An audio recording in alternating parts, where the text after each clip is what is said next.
Good afternoon. Glad to be here with you. As promised, I'm not going to have much to say this afternoon. I much prefer giving most of the time in the afternoon over to conversations with you guys. In fact, most of the time I'd rather not even say anything, just come and wait for you guys to come up and talk to me. Conversations are between you and me are extremely important to me. They're very helpful to me. They teach me. They educate me. They nourish me. And I suspect that they have a similar effect on you when you come and we have these conversations, but I can't swear to that. So, I'm not going to talk very long. I just want to say something about what I didn't say much about this morning in the same topic, however, is the final outcome of this business of looking, the final resolution of this business of looking. And actually that's pretty easy to talk about because there isn't any. There is no final outcome. There is no final destination when arriving at which you can just coast. I mean, you can just coast anytime. But there is no final transformation or transcendence out of this life. We seek transcendence because we hate these lives. There's nothing like that happens. Nothing comes to an end. There's no conclusion to the looking. The truth is that it's my opinion, and of course I don't even know how you would test such a theory as this, but it's my opinion that the force that gave rise to life itself is the need within reality to see, to experience. The need within reality to observe, to see, to look. And the driving energy behind the evolutionary force that has produced this creature, this human creature, is the same. It's this blind need within reality itself to be conscious of itself, to see what transpires, to see itself, actually, as it unfolds, as it moves and has its being. So the outcome of this work is not some end to the adventure of discovery that is life. It's not some final status, some state of consciousness or of existence or of being that then is static and unmoving. Life always moves. Life is always unfolding. Always. Now, the only effects, the symptoms of the disease itself are manifest in the personality, in the persona. That's the only place where it occurs. It's nothing anywhere else. It's not even contagious, except birth is contagious, I suppose.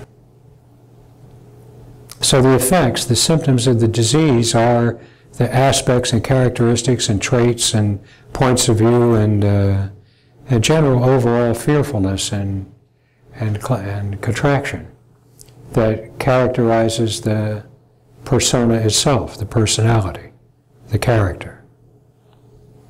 And those traits and characteristics and behaviors and reactions and relationships and so forth in a life that in a personal apparatus that has as its primary purpose to save you, to protect you, to provide you with comfort and safety from the horrors of the horrible uncertainties of human life.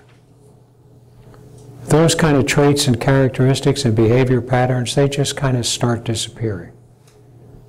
It's very strange, and it's very undramatic. Things that, attitudes and opinions and relationships and so forth, that used to be very big, just don't show up. They just disappear.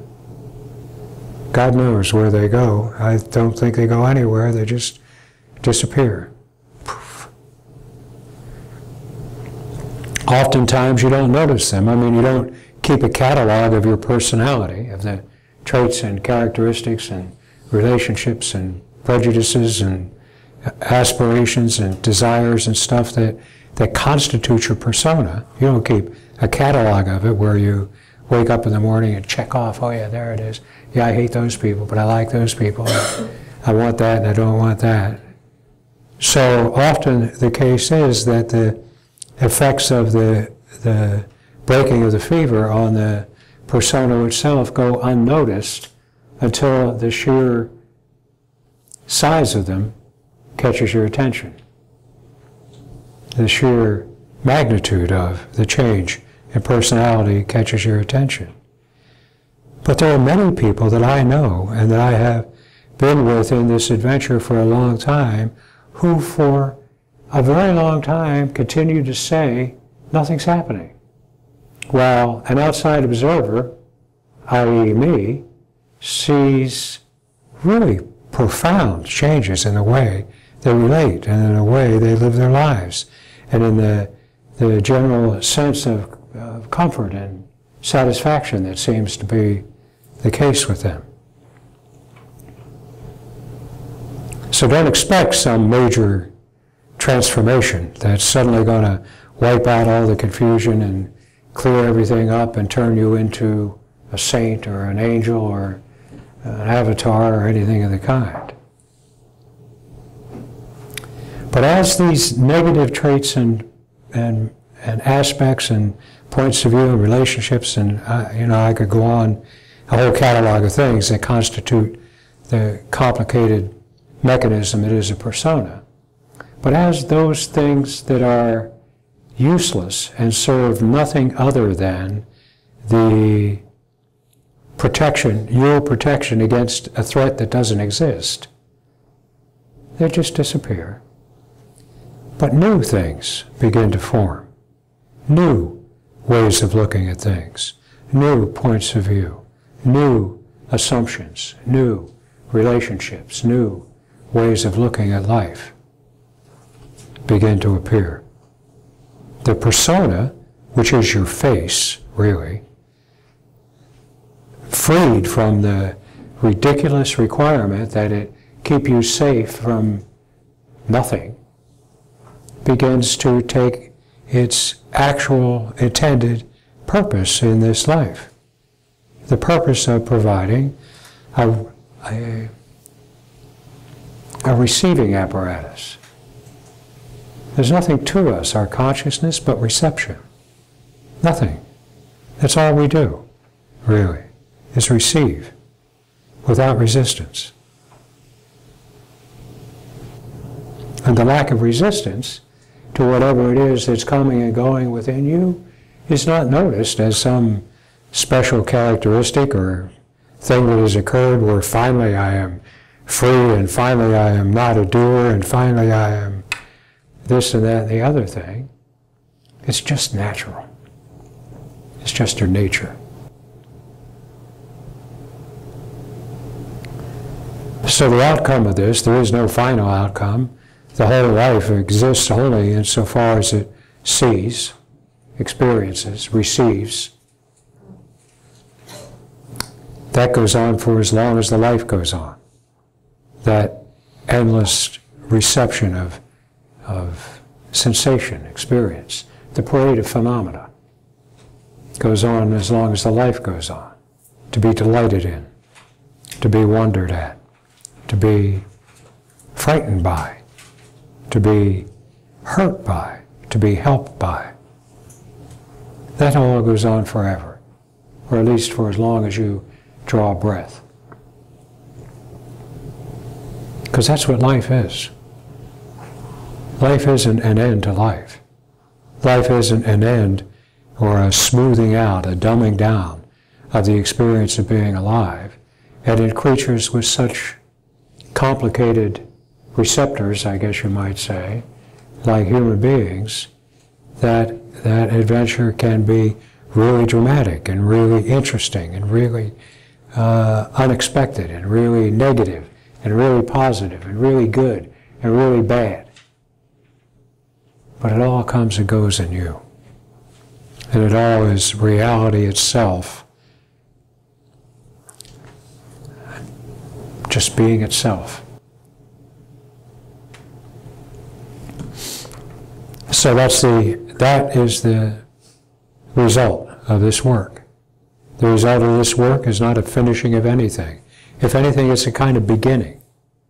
It's a kind of introduction to life in a way that you've never known it before, as if you have been afflicted with this sense that there's something wrong, something that has to be done, something that's missing, something that's here that shouldn't be here, and so forth and so on. It's an entry into an adventure, not an ending of the adventure. It's an entry into interesting and movement and strife and conflict and agreement and community and the whole thing. But now without the foolish idea that you are at stake here, that this life is going to swallow you up, that you are in danger here.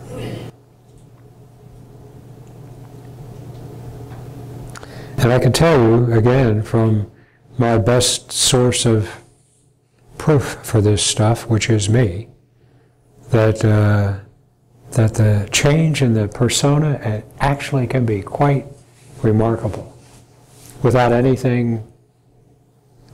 drama associated with the change.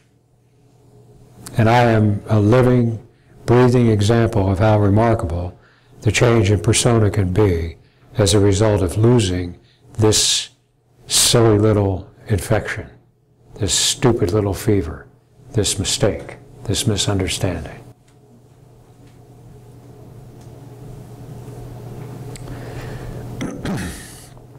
So I just wanted to be sure that we're straight on that. There is no end. There's no finishing. There's no point at which you can say, that's it, I'm done. I'm cooked.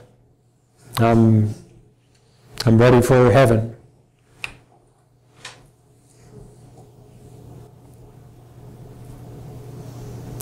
But there's also no point at which you say, I'm really tired of this. I mean, really, I'm really sick of this. Endless recurrence of stupidity. Endless recurrence of my stupidity and your stupidity and their stupidity. You won't say that. Ever. Okay?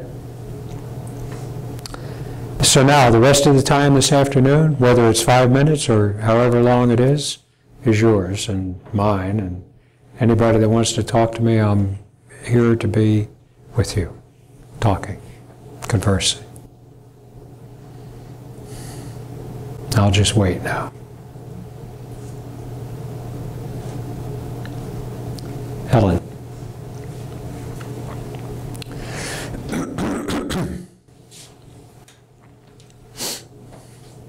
Hi. Hello. Of course, you're another good example, I think. Wait till what comes out of my mouth.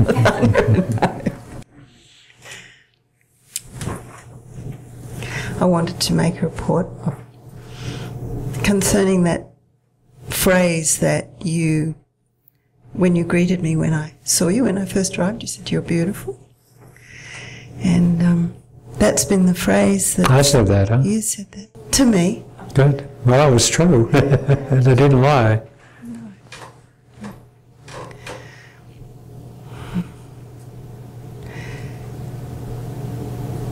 I now know it's true from inside out. And It was the most painful thing that was ever said to me in the whole of my upbringing. Was surrounded with hatred and envy and whatever. And all the time I was growing up, I can remember looking in the mirror going, there's no connection. It doesn't make any sense. Now it does. That's a good report.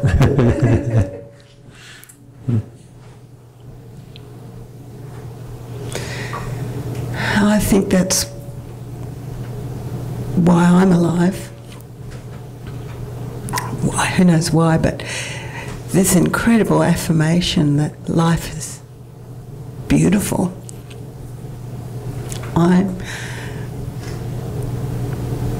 By living, I live the beauty that is here to be lived. And it's awesome. You know, awesome's an interesting word. Awe is an interesting word. It's part of a phrase that was made unpopular here, shock and awe. Awe is to stand speechless before this. Floored. It's not a feel-good experience. It's not like a lovey-dovey experience, awe. Awe is fearsome. Not fearsome in the sense of being afraid, but fearsome. It's like, being struck dumb, which sounds like a lot for me, right? It takes a lot to make me shut up. Fall flat on your face, dumb. Fall flat on your face, Fall flat on your face, dumb. Yeah, and pick yourself up and swim some more. You know, life is not simple. Life is complicated. It really is. And the course of a human life can be extremely complicated and not simple at all. The relationships, the kinds of physical afflictions that come to us, the kinds of craziness that comes to us. Human life is not simple, and it's not smooth. Not smooth. It's rocky. It's hard. It's beautiful. But not simple and not smooth. We seek simple and smooth as part of our overall desire to return to sleep prior to birth. Take me back. Oh, for God's sake, let me start over again. Smooth is no fun. We have times of smoothness, but it's not smooth. It's smooth.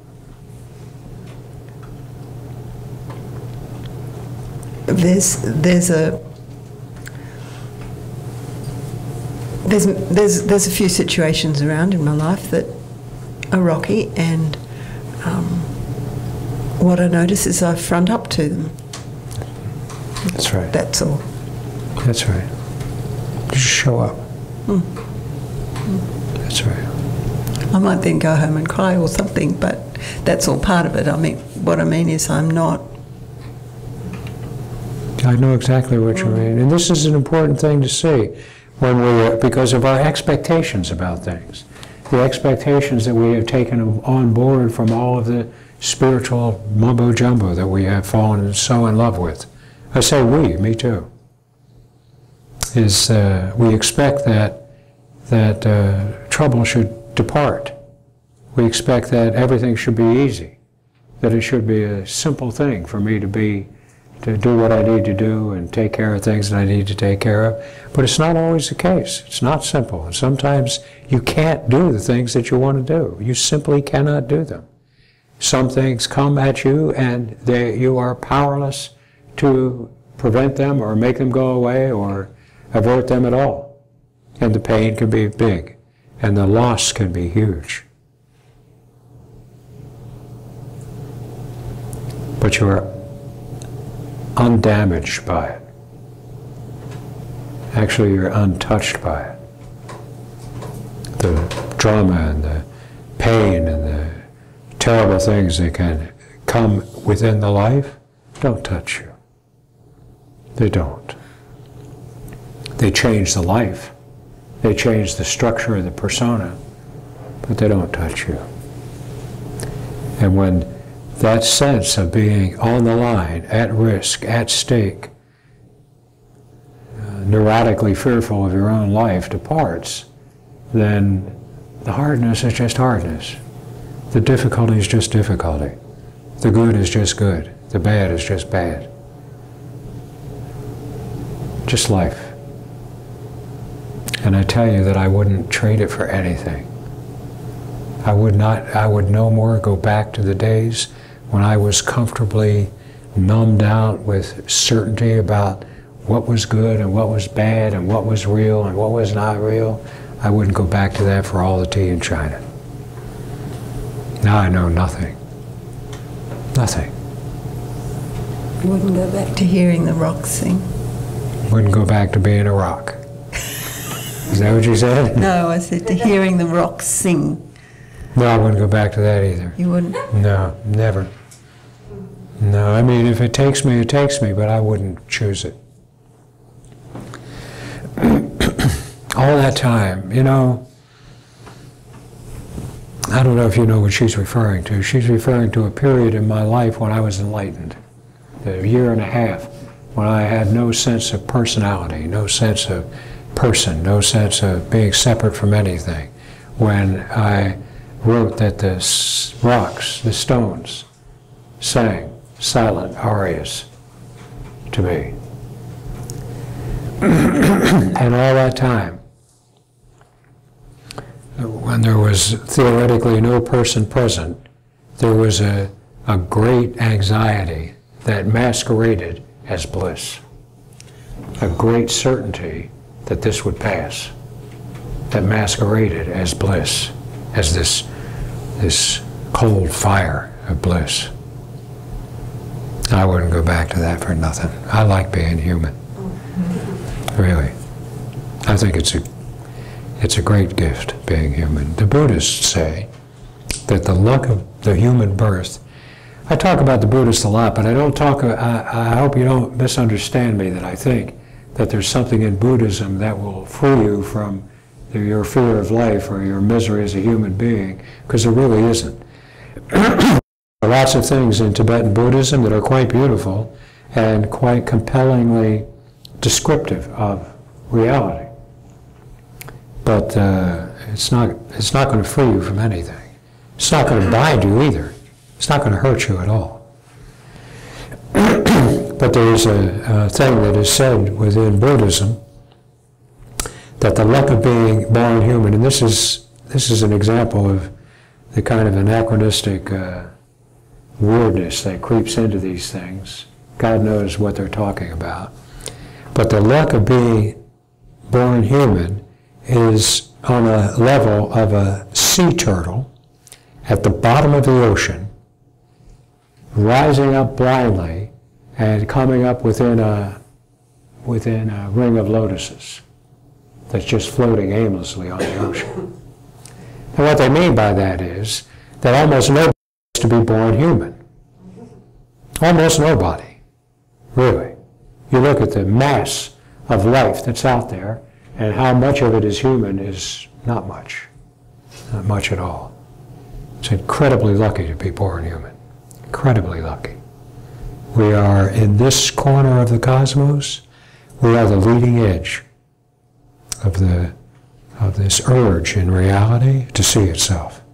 We're at the leading edge, and we are on the verge of falling over the cliff, really, with our foolishness. But I wouldn't trade being human for anything.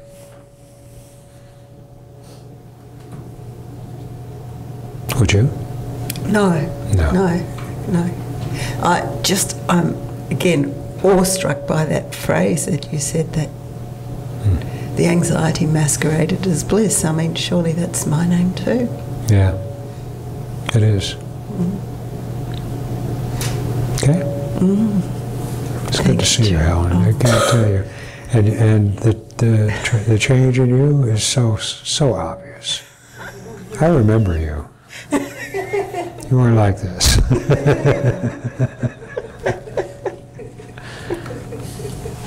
Okay? Thank you. Who else wants to talk to me?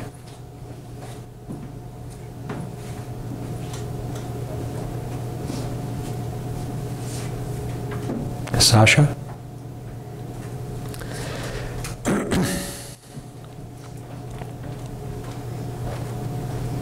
You're another one. Another one of what? Another one that I don't even recognize you anymore. I take that as a compliment. It is. Well, I wasn't going to talk to you. I mean, not today, but what she said and what you said to her just like struck me so deeply that I just wanted to kind of go from there a bit. Okay. I experienced the oneness years ago when I was in India, and when I came back, I think I told you this before, until I went to see my family. And then, totally lost it. Anyway, bliss, the bliss that I thought would last forever. Yeah, down the toilet. There was like two-ness, three-ness, four-ness, Where'd the oneness go? Oh, I've got to get out of here, I've got to go back to India. So I did, but I didn't. But I didn't find the bliss again. Yeah. Anyway, and then I had to face all my anxiety, and I just also really resonated with what you said about bliss masquerading and As anxiety masquerading in place. Right. It was more like, for me, like the bliss was masking anxiety, underlying. Yeah. It's just the other way around. Anyway, so I've been facing that, dealing with that anxiety, probably ever since I met you up here in Ojai, although I met you in LA and Santa Monica years before that. But that was when I was still in my bliss space. So, yes, I remember you. Anyway, I just like at the back of the room there in Santa Monica, whenever that was. Anyhow, after, the oneness, after the bliss, after the anxiety, then what? Can you say just more about that? I guess it's just what you were talking about. That's right. Life goes on, only uncontaminated and corrupted by a false premise, that is that you are a danger here. That's all. And when that false premise disappears, then things happen like it happened to you. The personality changes. The whole relationship with life changes. Gradually. It's not like, like that. But to me, it's kind of like that, because I see you like 6 months ago, and then I see you 6 months later, and it's like, whoa, look at Sasha. Yay, Sasha. Well, I'm stopping fighting, or at least for now I have. I don't know if it'll last. Who knows? Don't matter. But it's not the fighting that's the problem. It's that neurotic fever that causes the fighting that's the problem. Fighting can come back. Really, it's fine. I don't fight too much, but in fact, I don't guess I fight at all, but I don't rule it out, And so what's the neurotic fever that causes the fighting? That fear. For me, it was like my sense of justice that caused the last But the sense of justice fight is also a symptom. of fear. Of fear, right. See, That we have a desperate... I'm being robbed, and that's right. It's a way of... They're taking what's mine from me. It's a way of confirming previous ideas that have seemed to protect you for all your life. Right. I mean, I'm trained to do that. I'm a good person, they're a bad person. Why am I being inflicted like this, and they're getting away with murder? Come on, please. Give me a break. I mean, like I even went to court and to fight this injustice, right? And I won because, they'd robbed me, and then they even appealed it, right? I mean, it was like unbelievable. Plus, I paid them, and I paid insurance, and I paid everything, and I won. And then they appealed it, and I won again. And then they never paid me anyway. So it was like I might as well have just stayed in India and forgot the whole fucking thing. Like, why come and even engage in this stuff? But you see, because this is part of my mind. Yes, that's right. You see, that's right. It is. I used my Christian upbringing. I used to plus legal background. That's a symptom too. Yeah. You you don't have to get this all right because your eyes tell the whole story. But all of that stuff was you doing the best you could do. Yeah. That's all it was. You've always done the best you could do. And the fact that you were afflicted with this fearsomeness that you didn't know anything about was the only thing that created that whole space and that whole relationship with the world, was that fearfulness. That's all. Yeah. The rest of it is like we can go and examine the way in which a particular thing unfolded, but that's beside the point. Yeah. When the fearfulness goes, the sickliness goes in things. Doesn't mean there won't be conflict. Doesn't mean that at all. But it just means that the neurotic sickliness that sticks to it is gone. Yeah. It's clean.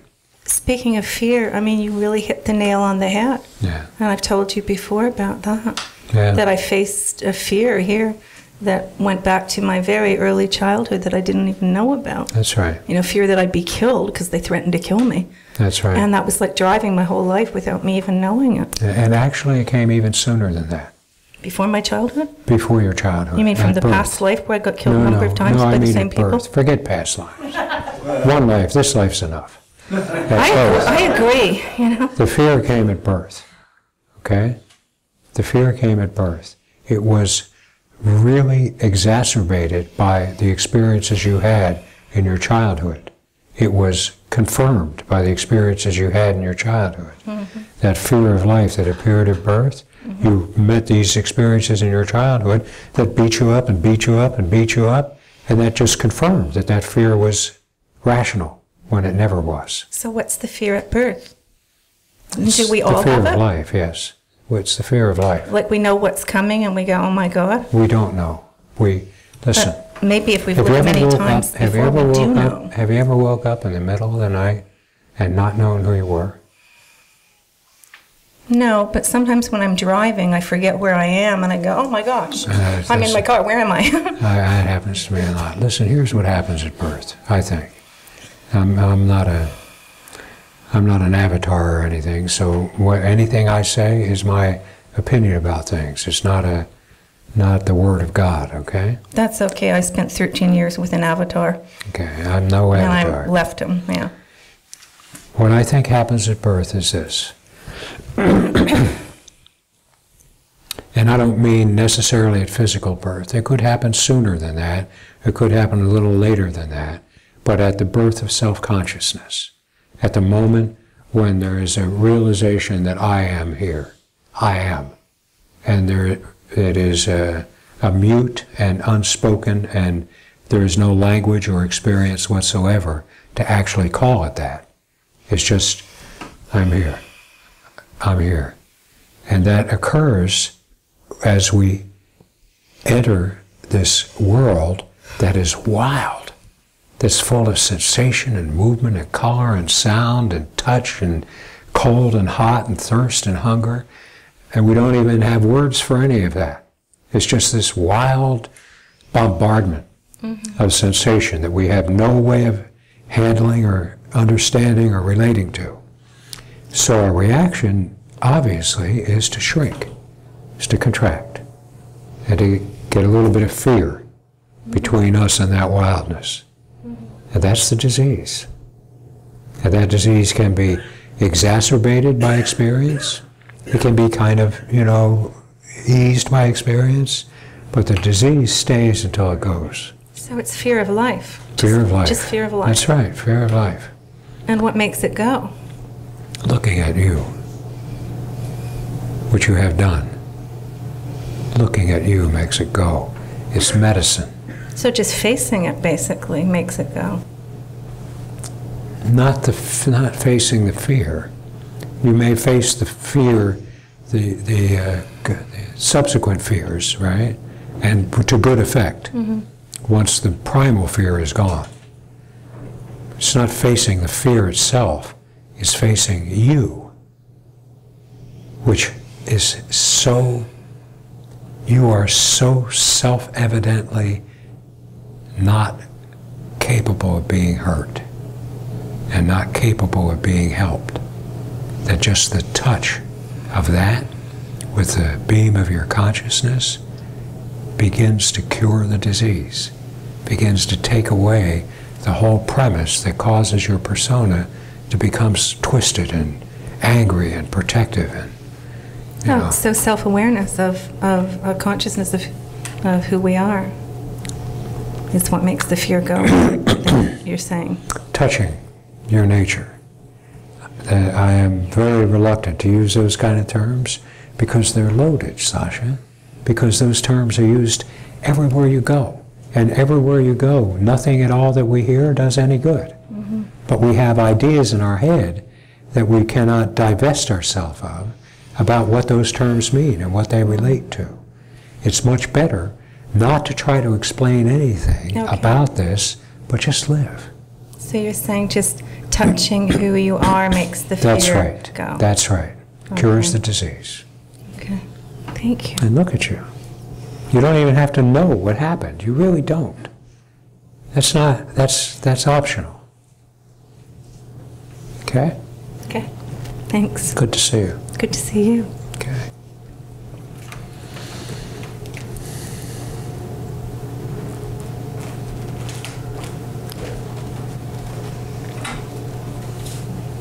Anybody else?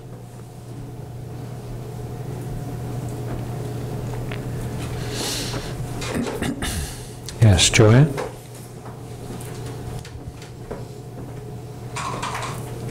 Hi.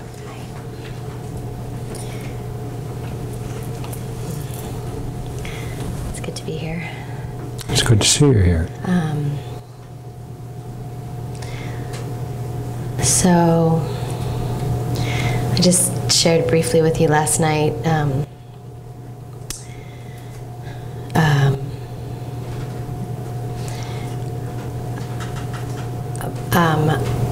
about 15 years ago, I was given a bunch of satsang audios by Robert Adams and began listening, and I think I listened for 3 or 4 years, having no idea what he was talking about, but resonating somehow with it. Meanwhile, I was drawn to lots of different spiritual things, and I never really found that to be a conflict so much. I felt like one thing seemed to corroborate and add to another. Oh, they do. In that realm, they do. They are very much self-corroborating between, within that whole realm. Because they're basically the things that are said in the realm of spiritual aspiration, and the people who say them and teach, and the people who come and to be enlightened, I guess. All of that's happening within an extremely earnest and well-intended circumstance.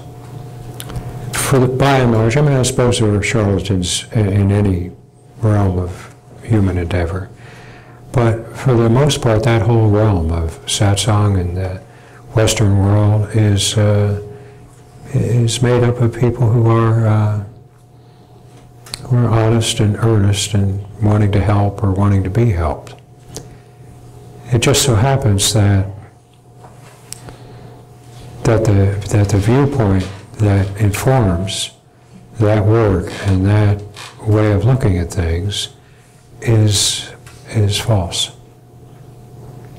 It's a viewpoint that sees the way that your life is shaped, the content of your consciousness, the things you think, the way you react to things, the way you hold things away or pull things close. It sees those things as being the actual problems that have to be dealt with.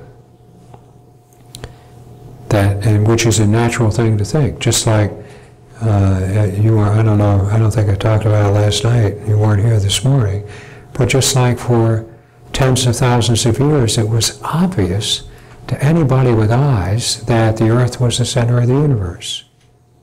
I mean, that was never an object of any conflict or confusion whatsoever. It's obvious. You look up at the sky and everything's rolling around us. And just like that, that's a false premise. But there was no way to know that within that realm. There was no possible way to break through that until finally one thing led to another, and finally Copernicus and Galileo put an end to that. That was very recently. Up until very recently, people believed that the earth was the center of the universe. They could not see that it could be anywhere else. In the same way, it's my opinion, and I cannot say this strongly enough, that I do not think that people in that realm are doing bad or trying to hurt people or trying to mislead them or anything of the kind. But that premise is false in the same way that the premise that the earth is the center of the universe is false. And there's nothing that can be done within that premise to clear that up. Because the very foundation of everything that's done there is based on a false premise, which is that these characteristics are the problem. That my resistance to things is the problem. That my grasping and clinging is the problem. That my ignorance is the problem. That my lack of understanding is the problem. And therefore, everything that's offered within that context is offered to fix the problems, which are actually only effects. They really don't cause anything. They are effects of this underlying disease, which is the fear of life. And they can't be seen from within a realm that is operating on the assumption that the problem is the way we think about things, or the way we relate to things. Those are symptoms of the problem. So it's not surprising that when one enters the world of Advaita Vedanta, when one enters the world of Advaita Vedanta, that one is going to enter a world that seems to promise everything and deliver almost nothing. Except, momentary good feelings, flashes of bliss, flashes of clarity, flashes of transcendence and feeling of oneness. But these things are all part of the parade of phenomena. They come and they go. What remains is you. What never goes is you. And that in itself is a compelling argument for finding out what it feels like to be you. Not for understanding you or seeing you, or seeing what you are, but just finding out directly by your own experience what it feels like to be you prior to the parade of phenomena, prior to the personal apparatus that relates to the parade of phenomena. And once that idea occurs, then and the looking begins, the effort to try to get this direct contact with just what it feels like to be you, not to be awareness or consciousness or any of that, but what it feels like to be you, the personal pronoun, me. Once that starts, it turns out that that movement is the medicine that cures the disease over time. It doesn't make the negative aspects go away. It doesn't make the positive aspects stay. It doesn't rid you of resistance. It doesn't rid you of clinging. That happens over time. Those characteristics and behavioral traits have evolved in your life to protect you from life. And it's when the perceived need to protect you from life vanishes, then gradually they begin to disappear. And The inclination to resist begins to disappear. The inclination to cling begins to disappear. Not by any direct assault on those things. The direct assault on those things simply has never worked. But by curing the cause, putting an end to the cause. So I'm not surprised that 15 years in satsang would leave you kind of rocky and unsteady on your feet. It's not so much the satsang. I think it's the satsang in combination with other things, other influences, other teachers. Well, yeah, everything is, nothing is just anything, right? Yeah. So what do you mean when you say of the personal pronoun? The me. Me is the personal pronoun. Right. First person, me. Me.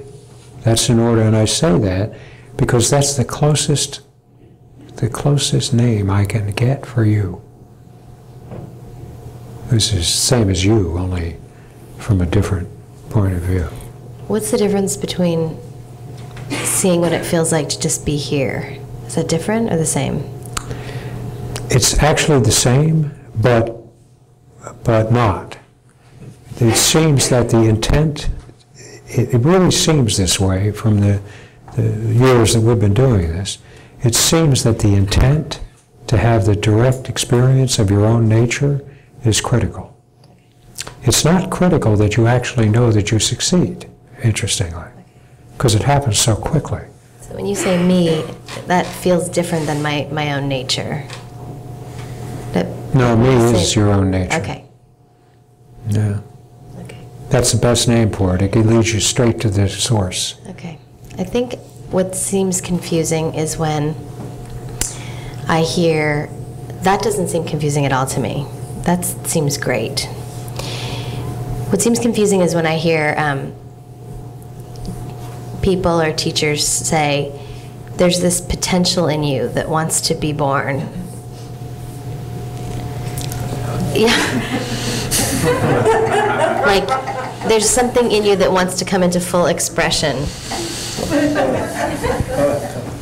That would confuse me too. It wouldn't confuse me very much. I'd just kind of say, A lot of people are saying that, you know? yeah, I don't care what a lot of Okay. people say. You know, I actually wish you had been here Confuses this me. morning. Let me tell you something, okay? This is the retreat when I put behind me any reference whatsoever to the spiritual realm in trying to speak about what I do. This is the time, after all these years, when I really want to say, none of that has anything to do with what I'm speaking of. None of it. I mean, I went through it all, and it all informed me and nourished me in a certain way. But that whole realm has nothing whatsoever, and there's nothing wrong with it. Not that there's anything wrong with it. Someday somebody's going to get that joke. Seinfeld, it's from Seinfeld. I'll give you a clue. Not that there's anything wrong with it. But that whole realm is based on a false premise. If you want to finally be sane and at home in your life, that's not going to get you there. That's just telling you what's wrong with you, which you can't fix anyway, and which you already know. That's not going to get you there. This will. And it has nothing to do with any of that. And there's no teacher that I know of out there who is speaking about this, who is speaking from a premise as radically different as this one. And it was me too for a long time, because I didn't know how to get free of it, right? But it's not wrong. Those people are earnest and honest. They are truly, I am convinced, they are authentically being true to what they see to be the case.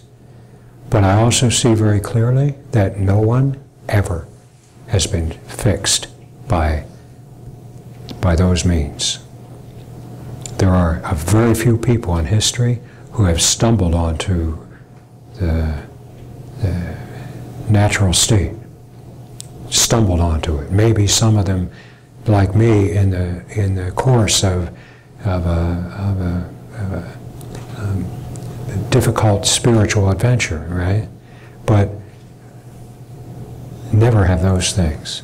done anybody any good, except for, you know, like passing satisfaction and good feelings and, you know, the arising of some bliss and comfort and so forth that passes as quickly as it came. Yeah, I really appreciate being able to ask you this, because I feel like my field has been really open recently, and like in my very direct life, I'm having all these people who are channeling entities and restructuring your DNA to a crystalline form, and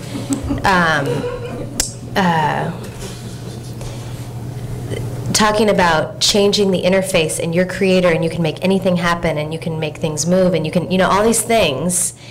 And there's something in me that's mildly curious, but it doesn't feel like it's like I'm drawn to it. It's a false but I'm trail. Confused. It's a false trail. Okay. You are the point of it all. You.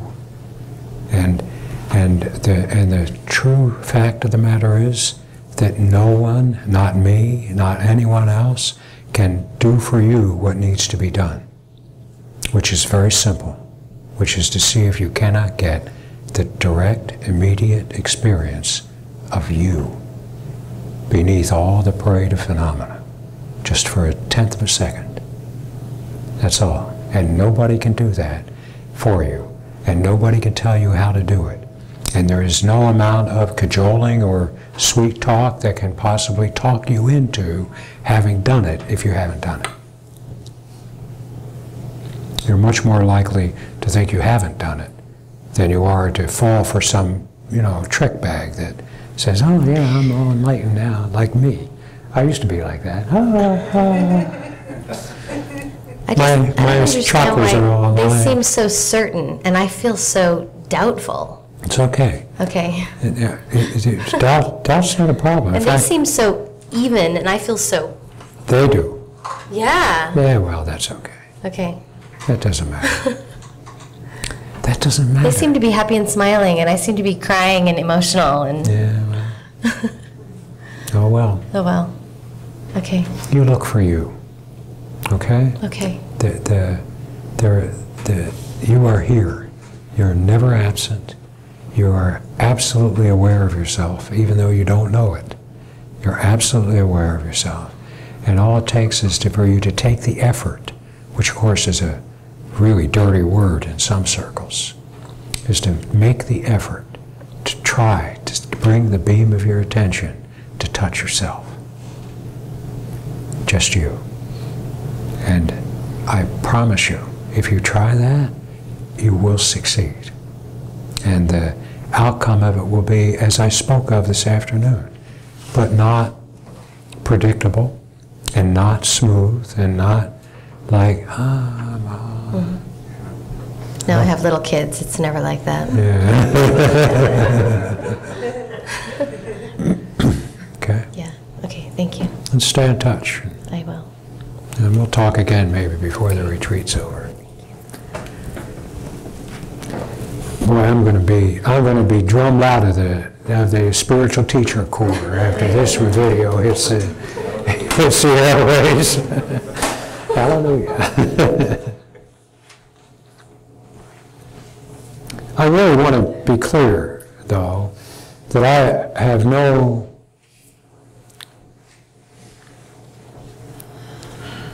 I don't think there's anything wrong with what, I mean, some of them are charlatans, right? Like some of these are probably charlatans. I can't tell that for sure because I don't have a direct experience with them. But within the satsang community, within the Advaita Vedanta bunch, I really don't think that those people are charlatans. I think they are just wrong. You know, sincere, convinced, and wrong. And actually, the truth is, I would be happy to speak with any of them at any time about this. But I have nothing against them. I don't think they're bad. I don't think they're trying to do any harm. I think, in fact, although, you know, some of them get pretty rich at it, that's okay. I don't mind people getting rich. I think they're genuinely trying to be helpful. I just think they're wrong. And I have seen for myself that it is possible to actually be rid of this problem. Whether we do it by ways that are right or wrong, that are, like in keeping with the way things are supposed to be, or not. If you look at yourself, the problem will go. It's really that simple. And it's not because of any spiritual understanding that you will attain. It's not because of any clarity that will come to you.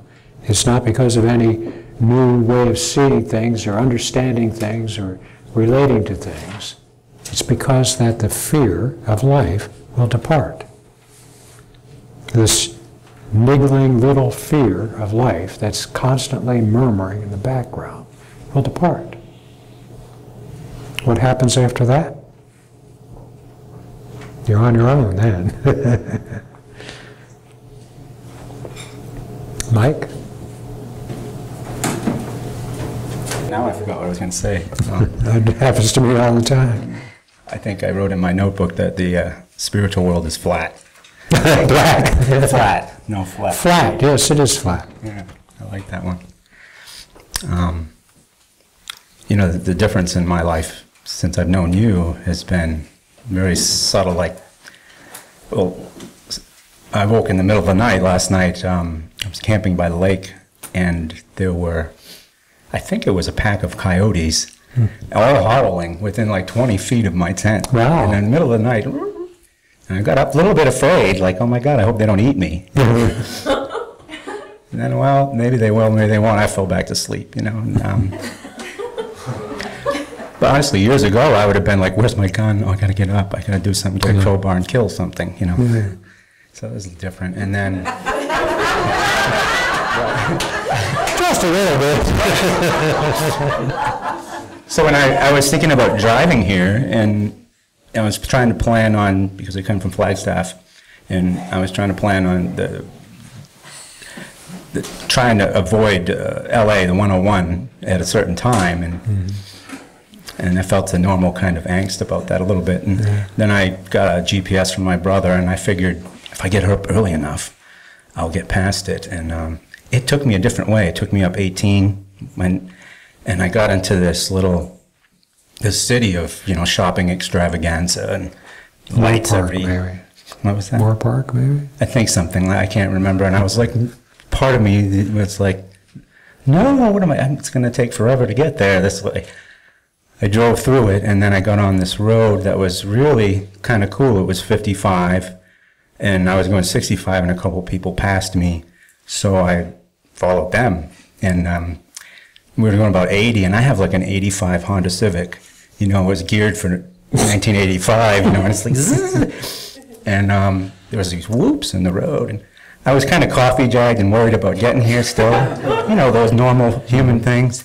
And I was having a blast going up and down this roller coaster trying to keep up to these guys. And the scenery is just gorgeous. Yeah.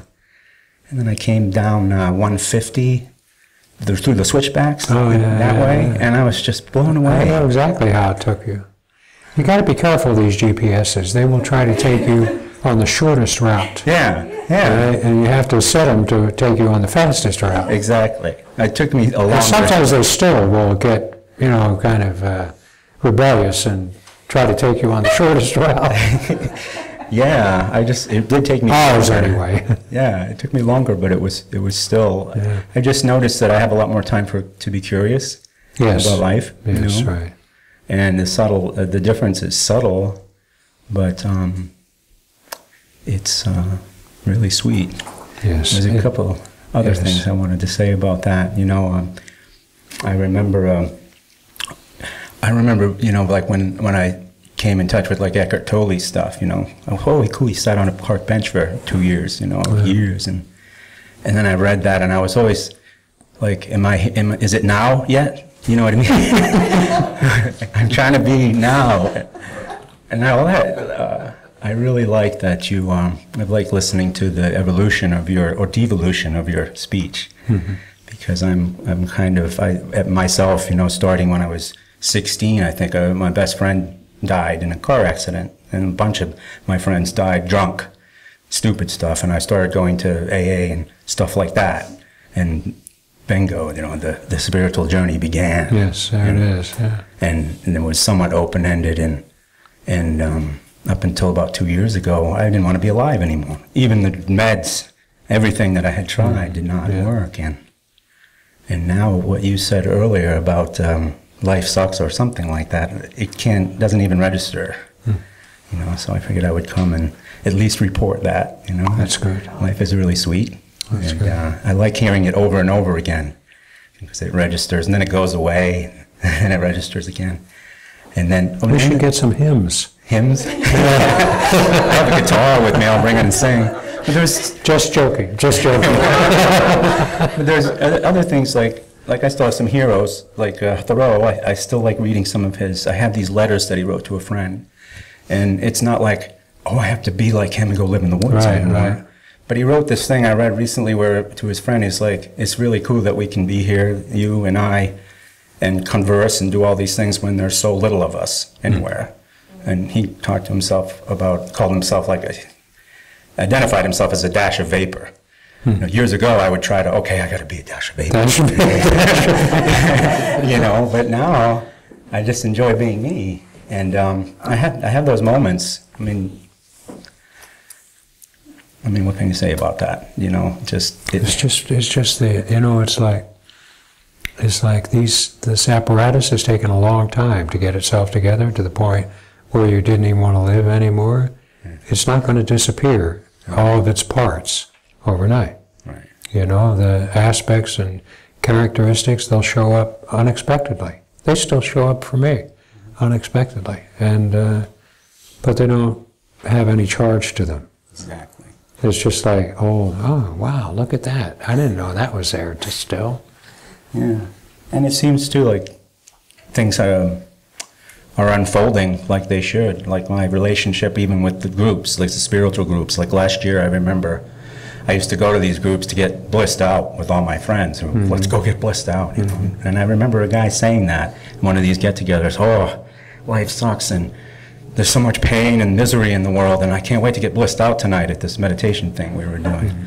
I just left and I haven't been back since. You know, because sometimes those things are like going on a roller coaster. It's relaxing and fun, but it's still, I just don't have that much interest. And so there's a lot of... You lose interest, you know. It's not... Yeah. Those things don't have the same pull that they used to. Exactly. Because they're seen through, and yeah, that's okay. And a lot of old, like you said, some stuff is dropping off, like friendships and groups and things that I used to give me identity, I guess, and kind of dropping away.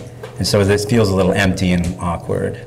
So I came here, you know, because I think the conversation is helpful. And I don't have a lot of people that I feel like you, and I hear you talk about this, I try to tell people about this. And you don't have to do all this stuff, and I just stopped talking about it. I've been trying to do this for 12 years, actually for more than that, since before I got out of the joint. Right. I've been trying to find a way to speak about this. And only really now, for the past couple of years, I have pretty much been not satisfied, but untroubled by the way I present this, right? And now I'm feeling like I'm beginning to see how I can speak about this in a way that is understandable and not false and is helpful to people and is encouraging for people to do this for themselves.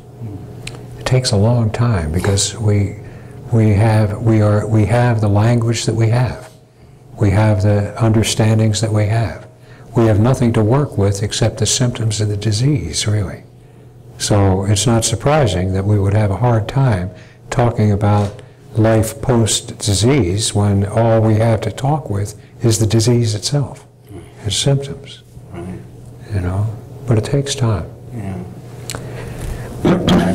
I'm in a creative writing class, so they ask you to be creative about that. But I was thinking about writing and journaling a lot lately about all my understandings.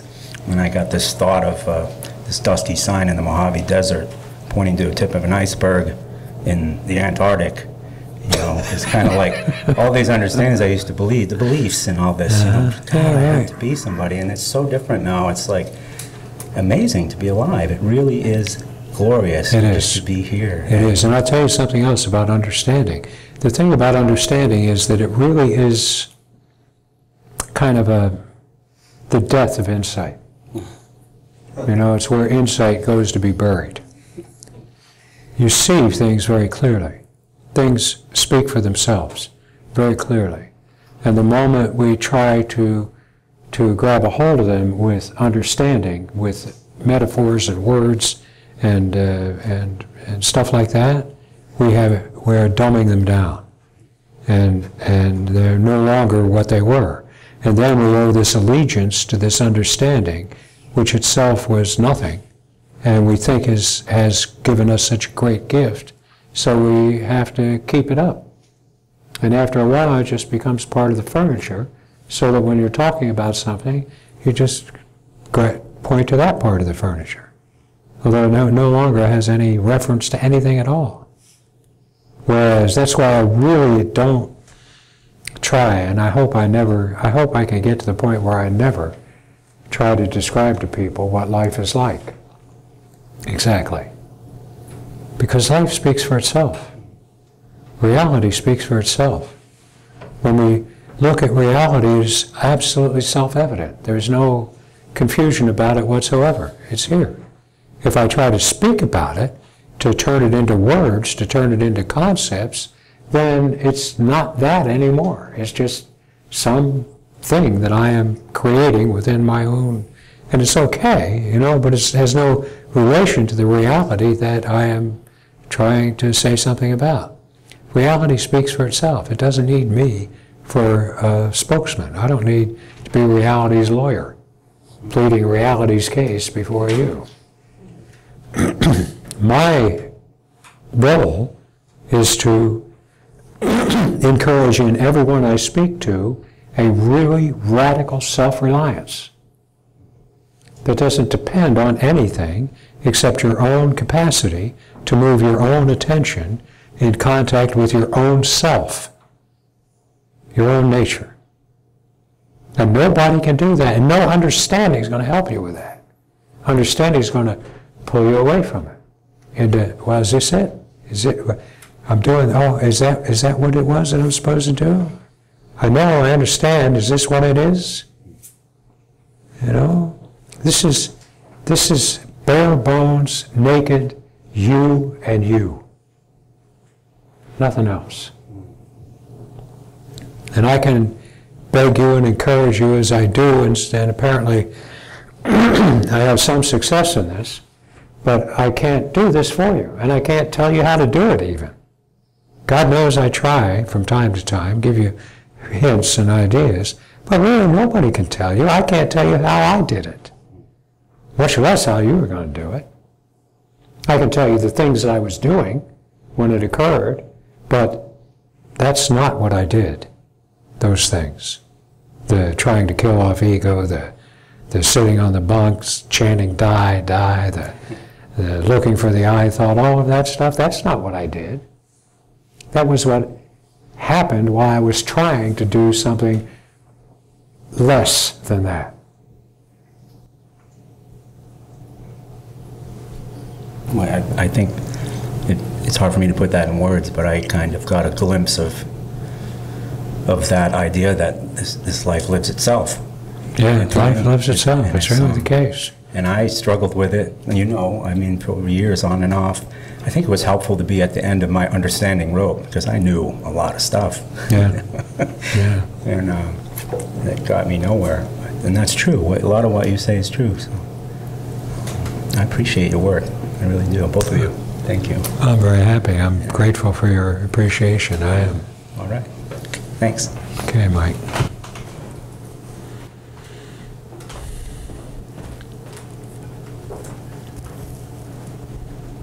We've got a little more time, 15 minutes or so, if anybody wants to talk.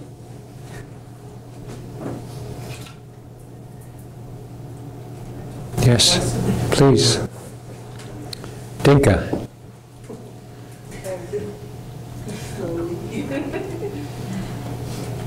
I even remembered your name. There's a guy here whose name I never remember. And it's because it's John. I remembered it this time. I came up and said hello to him in the Rainbow Bridge parking lot downtown. And he and Lita were together, and I said, "Hi, Lita," and I don't know your name. I'm sorry. Hello, Dinka. That's okay. It's good to see you. Hello again.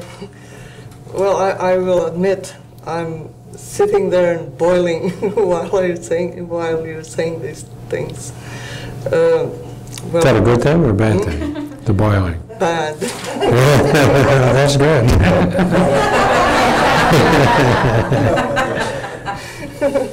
Well, I'm boiling because I feel protective of what I know. And Yes, and how wonderful to have the insight that that's what it is. That you're protective of what you know and what you do. Yes, but then that's not where I want to come from now when I talk to you. But when you speak of these practices or spiritual practices, saying those things, I don't know which practices you're talking of. The only one that I'm familiar with is Theravada Buddhism. So, which is then... Theravada Buddhism? Yes. But Theravada Buddhism isn't going to hurt anybody. No. Right. Well, but then in Theravada Buddhism, they say same things like you say. Yes, they do. I know. Then it's not going to hurt anything. Right. A lot of people say the same things like I say. The one thing that people don't say that I say is that there's nothing whatsoever that you can do to fix your life. No, that's not true. Well, then I'm wrong. Okay, or I don't know what you mean, but that's what you said. You said the premise there that is wrong is that the problem is your life. Yes. And That's what I mean. and that you should fix your life and fix your mind and That'll save your you. ignorance and your greed and your hate, and that will save you. But my Theravadins, that's not what they say. They may say... Theravada Buddhism doesn't say that. Yeah. I'm speaking about Advaita Vedanta in particular, I see. which I have considerable experience with the Tibetan Buddhism, which I have actually great regard for. I don't think, I think that the Tibetan Buddhism, Mahayana Buddhism, and even Vajrayana Buddhism even more so, is much less certain of that these practices. In fact, I don't think that Mahayana Buddhism and Vajrayana Buddhism actually claim that the practices will save you from anything. In fact, I think they encourage the idea that that's not the case. So, but they don't provide anything really direct that one can do. It's kind of like a wearing away. But I have a lot of regard for Buddhism. I really do. I feel about it differently than I feel about Advaita Vedanta and some of the other spiritual teachers. I'm not familiar with that. I know only this. And you also said that maybe you meant that practice, I don't know what their practice is, the practice is not going to save you. That's right. Yeah. And that's the thing that I take umbrage with, not the practices themselves. The only thing I ever talk about that I see to be false is the premise that the practice will save you. That the practice of reforming your mind, of making you more receptive or more compassionate or more whatever will save you. And that's not a part of the Buddhist canon. Well, I am not sure that is true. And then I'll give you an example, which is easy to understand, like what I mean. When I was in Burma recently at a 2-month retreat, so that is Vipassana retreat, and it's a hardcore, heavy duty, like I know, get up at 3, I know, raise its holiday, I know, go to bed, Vipassana, and yeah. da-da-da, 2 months, every day. But because it was every day, and you are there to observe what's going on, here is the example. So it's to be introspective, and you're not supposed to be looking at your environment or anyone just inwardly. And yet, yeah, you do that, or me, my antennas are up there, I see everything, and I'm interested. And so we line up for lunch every day, and then this one woman, it is this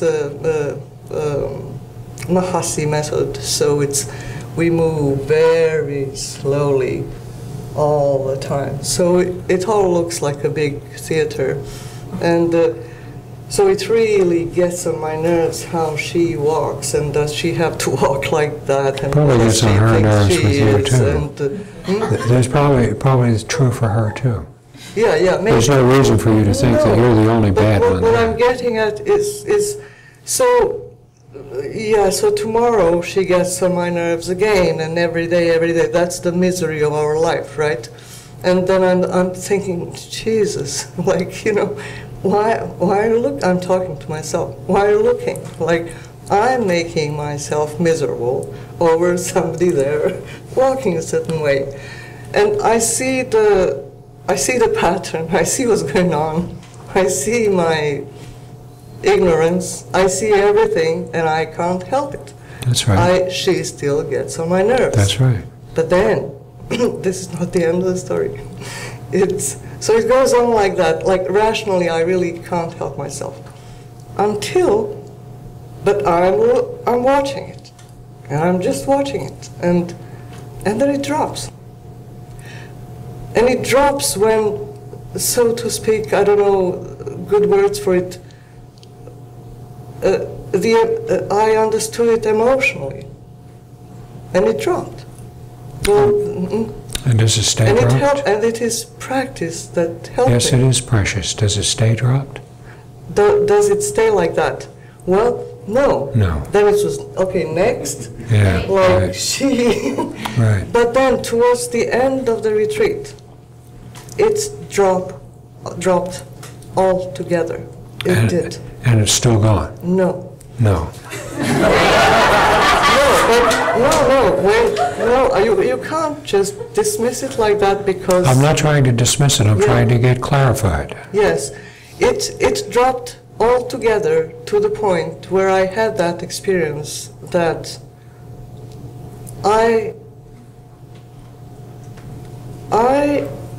what I felt when it dropped was exactly that freedom from fear. I loved everybody, and there was no conceit. I was not better. I wasn't coming from there. And then I saw how, and that was so liberating. Like liberation is. Somebody once said, if you don't love somebody, you're depriving yourself from that love. And that's what I thought was really good. Okay. So that's what it was. But then it came back. So yeah, people would get on my nerves again.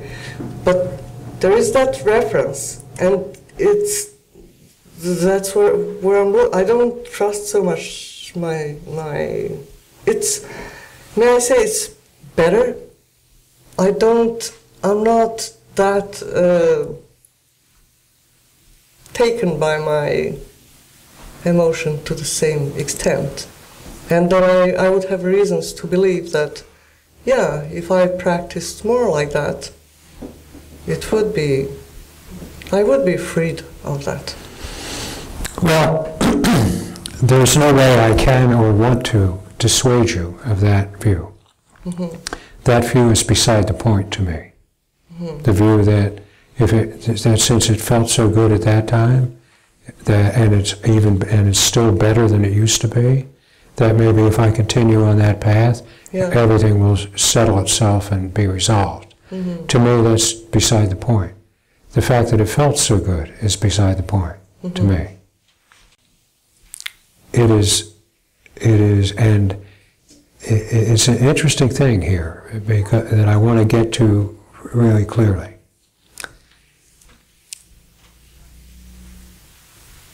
The problem is not and never has been your knee-jerk reaction to the people around you that diminishes them and so forth.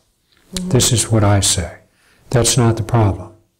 It is certainly possible to get palliative measures, right, that reduce and diminish that problem, that particular behavior pattern. But it's not the problem. The problem is that which causes that to occur in the first place. And there's nothing about you that is the cause of that happening in the first place. The cause of that happening in the first place is this kind of murmuring fearfulness of life. That's the cause of that happening. The need to distinguish you from people who are not as together as you are, in order to make yourself together. That's all part of that whole process of trying to protect yourself, trying to find a good way to be open for receiving life's great promise, which never seems to really pan out. That's all part of that apparatus which protects you and serves you and so forth and so on. Now there are things that can be done within that apparatus, and many people have embarked on. The 12-step program has been very helpful to people over long periods of time in freeing them from the slavery to drugs and alcohol and other kinds of neurotic behaviors that are self-destructive and destructive of others. But the fear of life remains. The fearfulness of life remains. It's just that that particular egregious symptom has been treated in a way and palliated, okay? Now, the interesting thing is this, all of that's very plain to me, and the fear of life, the losing of the fear of life will remove the need for all of that, for those things. But the interesting thing is that there are practices, Vipassana being one of them, just simple mindfulness meditation being another, walking meditation, things like that, that actually can be helpful in the persona that is recovering from the loss of that disease. When those practices are entered into with full knowledge of their limitations and what they actually can provide, and not seen as the answer, the solution to life's problems, then those practices can be very effective. A lot of things can be very effective once you're rid of this ridiculous idea that life is out to get you. And those Buddhist practices in particular are very powerful and very effective at that kind of stuff. The only thing is that my experience, and I know that, I have some experience with self-taught Vipassana because I was in prison, and a lot of experience with Mahayana Buddhism and all of that, especially with the Buddhism of Trungpa Rinpoche. I don't know if you... Trungpa Rinpoche, he's the guy that started Naropa and pretty much single-handedly brought Tibetan Buddhism to this country.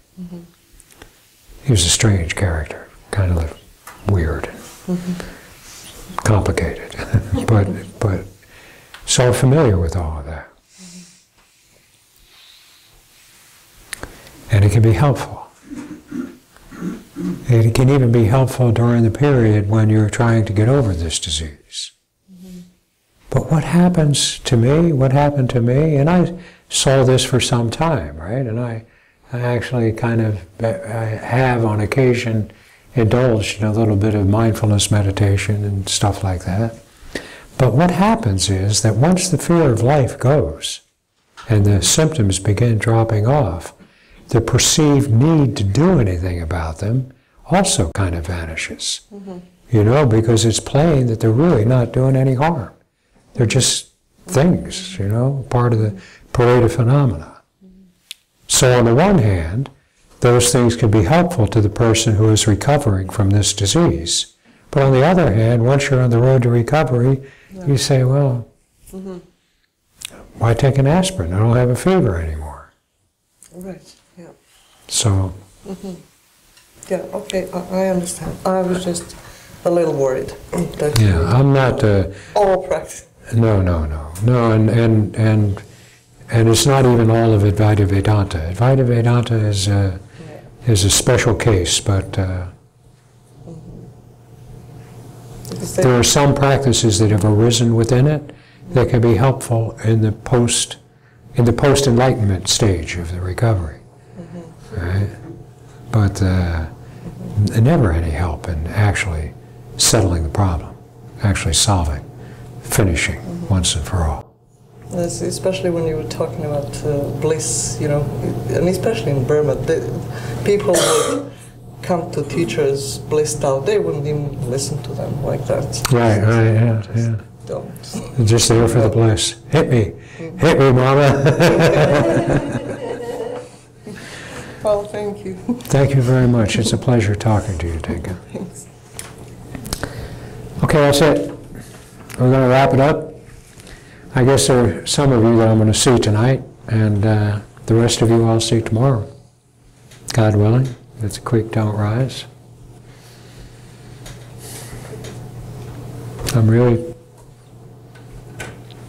I'm tickled about this retreat. I think this is going very well. Thank you very much for your willingness to your willingness to engage is really vital to the success of this kind of activity. Your willingness to engage, to stand up on your own feet and say, well, what about this? What about that? That's vital to the success of this. So thank you. Thank you all. And I will see you tomorrow morning. Oh no, some of you tonight, the rest of you tomorrow morning.